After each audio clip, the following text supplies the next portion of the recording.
এই বেড়া, তুই যে বেড়ারে ডাকস, বেড়া কি তোর কথা বুঝে যে তোর কথার উত্তর দিব? আরে বেড়া কই এতই ডাক দিছি, এদিকে আয়। তোর অবস্থা 2 দিন পর কেমন হইব জানোস নি? আমার অবস্থা কেমন হইব? দাঁড়া 1 মিনিট। বে বে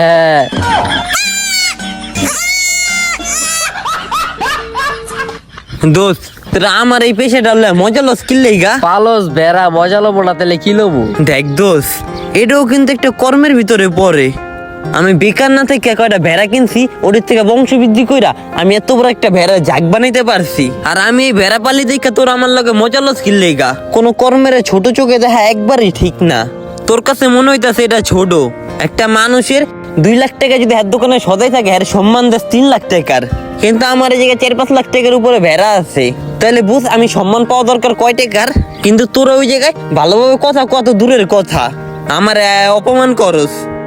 প্রতিটা কাজই বড়, কোনো কাজই ছোট না। কোনো কাজই আমাদের ছোট চোখে দেখা উচিত না।